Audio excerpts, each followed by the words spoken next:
Les conseillers nationaux s'y attellent à la tâche à travers cette session inaugurale, la toute première de leur mandat, 24 heures après la cérémonie officielle de leur installation. Pour imprimer une dynamique en vue de la bonne marche de leurs travaux, ils procéderont à la mise en œuvre des modalités pratiques du fonctionnement normal de l'institution, tant du point de vue organisationnel que sur le plan de la méthodologie, eu égard au rôle qui leur est dévolu, mais aussi la responsabilité qui est la leur. Car dites-vous bien, mesdames et messieurs les conseillers nationaux, que nous jouons le rôle de think tank, autrement dit, de réservoir d'idées pour les institutions de la République.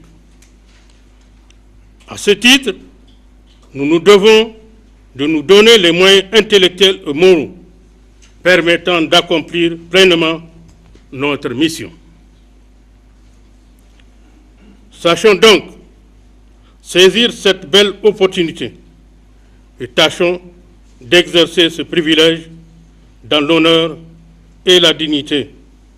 Mais n'oublions surtout pas que les avis, suggestions et recommandations que nous sommes appelés à formuler à l'endroit des pouvoirs publics peuvent influer positivement ou négativement sur le cours des orientations stratégiques du développement de notre pays. Ils seront par conséquent comptables devant notre conscience et devant l'histoire des conseils motivés que nous aurons prodigués à la présidente de la République et à l'Assemblée nationale.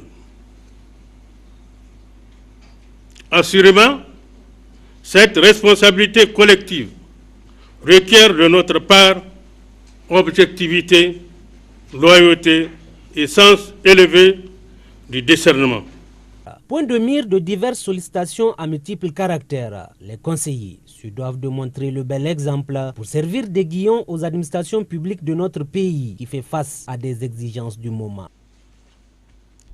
Mesdames et messieurs les conseillers nationaux, en tant qu'État et en tant que nation, notre pays se trouve confronté à de nombreux impératifs et à des exigences plus pressantes de notre peuple.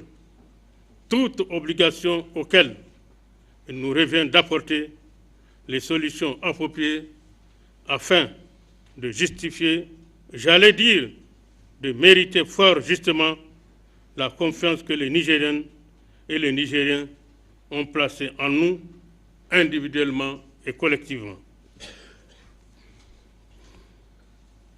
Aussi, sans vouloir anticiper sur les thèmes de nos réflexions et pour ne pas paraître prolixe dans cette adresse inaugurale, j'ai choisi de vous entretenir à dessein de deux parmi ces impératifs, à mon sens particulièrement préoccupants.